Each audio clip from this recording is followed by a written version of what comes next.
दोस्तों कैसे हैं आप सब। उम्मीद करता हूं बढ़िया होंगे, स्वस्थ होंगे, मजे में होंगे। मेरा नाम जयदीप मिश्रा है। अपने चैनल पर मैं पशुपालन से संबंधित जानकारी भी देता हूं और अपना रूटीन लाइफ भी शेयर करता हूं। दोस्तों आज है 21 नवंबर और इस वक्त रात के 8:30 बज रहे हैं और अभी फिलहाल मैं हूं अपनी डेयरी पर अपनी गायों के पास और मेरा सारा काम शाम का हो चुका है। और दोस्तों आज के वीडियो में मैं खास तौर पर थोड़ा राधिका के बारे में आप लोगों को बताऊंगा, क्योंकि एक रिक्वेस्ट आई थी हमारे सब्सक्राइबर की कि आप राधिका के बारे में बताइए कि कितना समय राधिका को लगेगा और गाभिन होने के लिए कितने महीने की होगी, उसकी अडर क्वालिटी क्या है, थोड़ा बहुत उसके बारे में जानकारी दीजिएगा। तो आज मैं आपको राधिका के बारे में पूरी जानकारी दूंगा। तो उससे पहले अपनी गायों के बारे में बता दूं कि क्या हो रहा है अभी फिलहाल।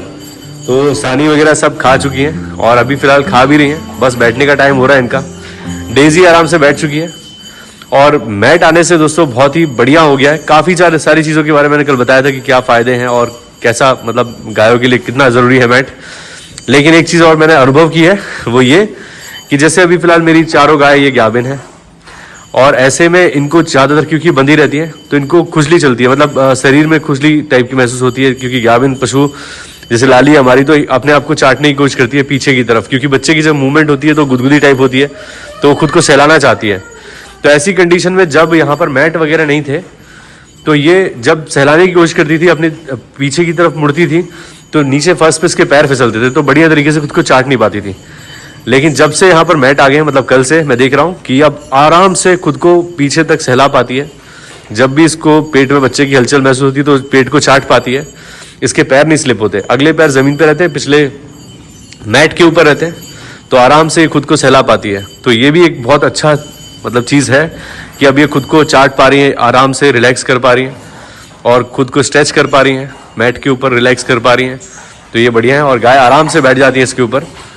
अभी फिलहाल डेजी थोड़ा पीछे की तरफ बैठी हुई है, वैसे कंफर्टेबल बैठी हुई थी थोड़ी देर पहले, अभी एक बार उठ के फिर बैठी है, तो अभी थोड़ा पीछे बैठी, वैसे पूरे मैट के ऊपर कंफर्टेबल होकर बैठ जाती है।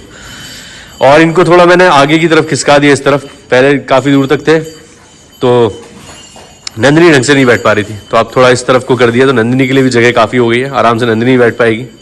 नंदिनी बैठ तो जाती थी लेकिन थोड़ा कंजेस्टेड होकर बैठती थी, अब रिलैक्स होकर बैठेगी। तो बहुत बढ़िया है दोस्तों। और नंदिनी ने इसका उद्घाटन भी कर दिया है मैट का, खा डाला है यहाँ से, कल ही लेके आया था लेकिन इसने यहाँ से चबा डाला है पूरा मैट।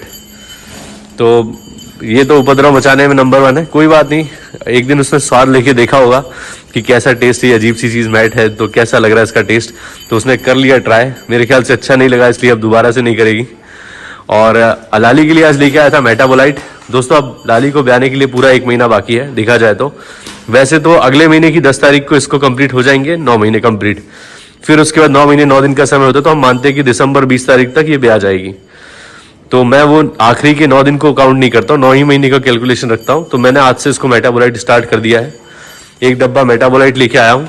और मेटाबोलाइट के बारे में पहले बता चुका हूँ कि गाय जब ब्याने वाली हो तो आप इसको दीजिए। ये 450 रुपये का 500 रुपये प्रिंट है, 450 का मुझे पड़ा है। इसके अंदर निकलते हैं 20 पाउच, 1 पाउच सुबह, इस तरीके के 50-50 ग्राम के पाउच होते हैं। तो 1 पाउच सुबह देना है, 1 पाउच शाम देना है। इसके काफ़ी सारे फ़ायदे हैं। गाय ब्याते वक्त आसानी से ब्याह जाती है, मिल्क फीवर वगैरह नहीं होता है और अडर की भी ग्रोथ होती है, साथ साथ बच्चे की भी अच्छी ग्रोथ होती है। और जेर वगैरह जो डालती है गाय ब्याने के बाद तो वो भी समय से डाल देती है। तो काफ़ी सारे फ़ायदे हैं।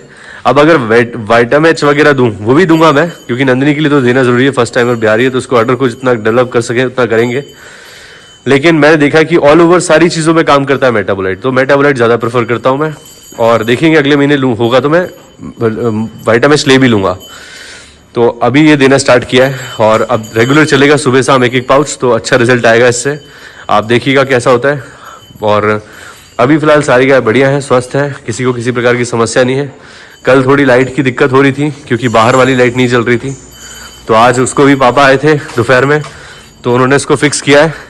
तो आज लाइट जल रही है, उजाला है और बढ़िया बाहर लग रहा है। देखिए एकदम रोड समतल हो गई है, यहाँ पर पूरा ढाल था तो अब बढ़िया हो गया है, अच्छी स्पेस हो गई है, बच्चे खेल कूद सकते हैं, बस थोड़ा देख रेख करने की आवश्यकता है।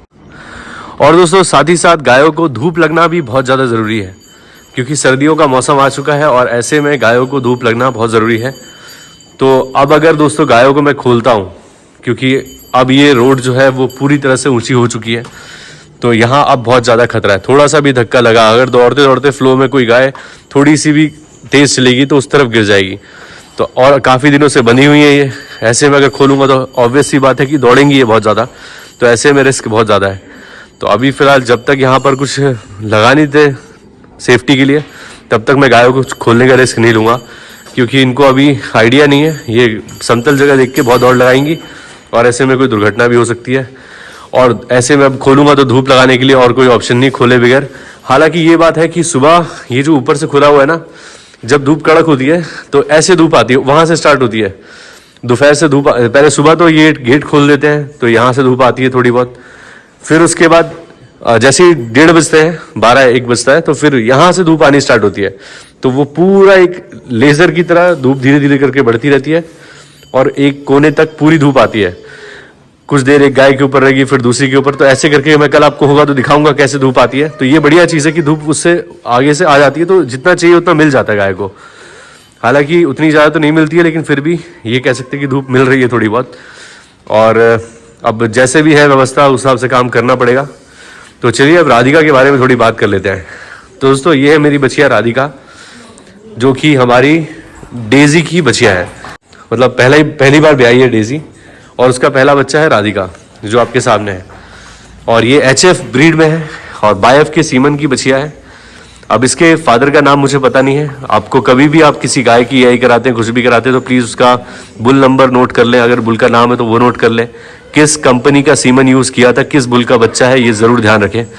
हालांकि मेरे साथ ये लापरवाही हुई है, मैं कहूँगा कि मैंने इसके बुल का नंबर नोट नहीं किया था किस बुल की बछिया है, लेकिन बायफ के सीमन की है और बढ़िया प्योर HF बछिया है। और अभी फ़िलहाल इसकी उम्र है 8 महीने, और 8 महीने के हिसाब से बढ़िया ग्रोथ है बिना हरे चारे के। हरा चारा नहीं है मेरे पास, मैं जब से हुई है तब से इसने हरा चारा नहीं खाया है, लेकिन उसके बावजूद शरीर बढ़िया है, हेल्थ अच्छी है और किसी प्रकार की कोई इसको समस्या नहीं है।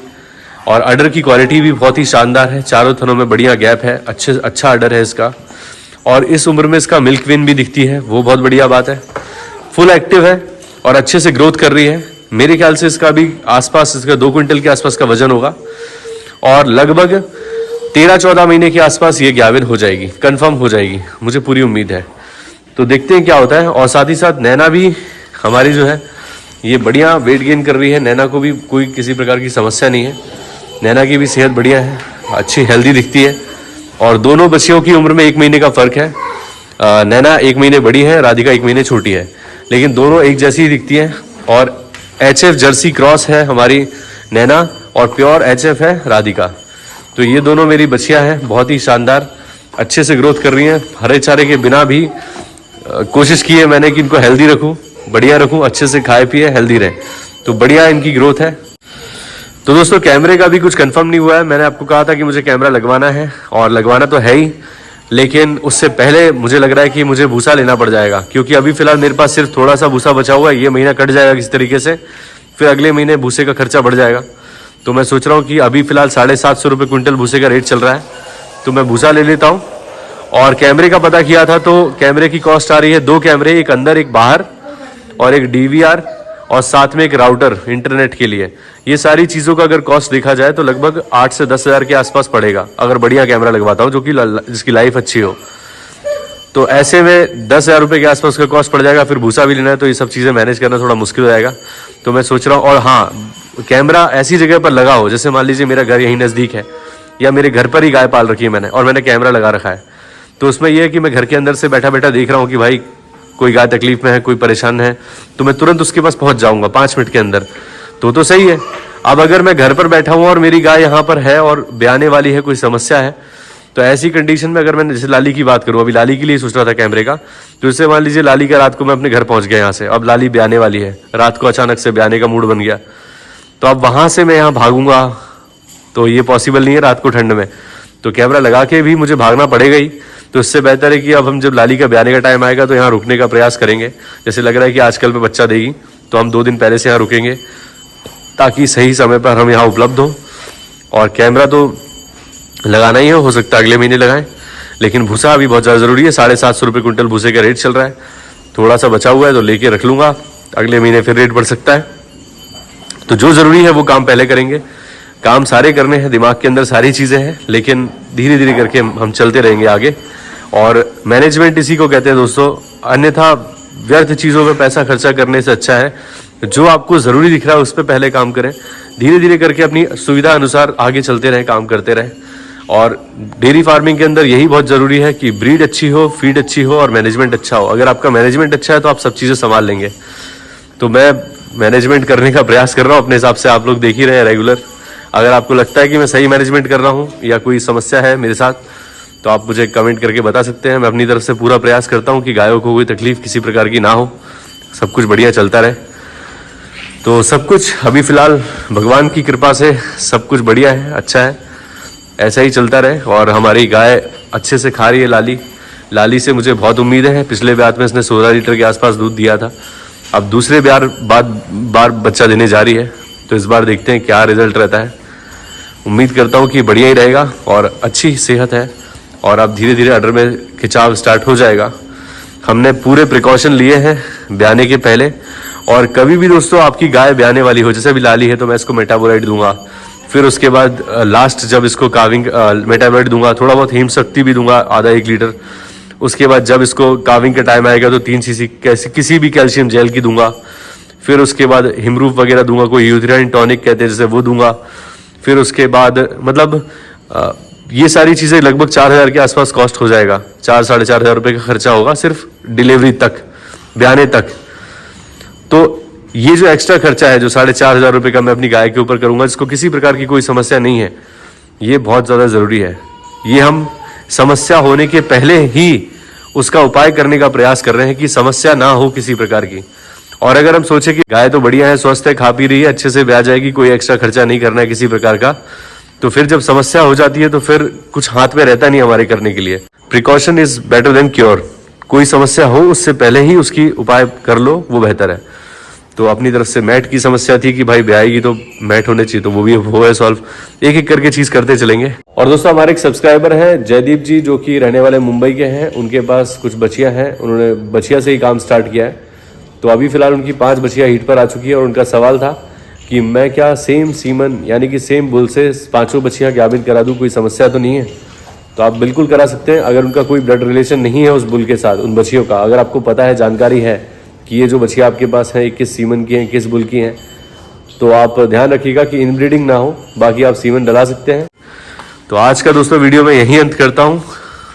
उम्मीद करता हूँ आज का वीडियो आप लोगों को अच्छा लगा होगा। अगर अच्छा लगा तो प्लीज़ लाइक करें, चैनल को सब्सक्राइब करें और बेल आइकन जरूर दबाएं, ताकि आपको इस तरह के वीडियोस का नोटिफिकेशन मिलते रहे। मिलते दोस्तों किसी और वीडियो में, तब तक के लिए जय श्री राम। अपना ख्याल रखें दोस्तों।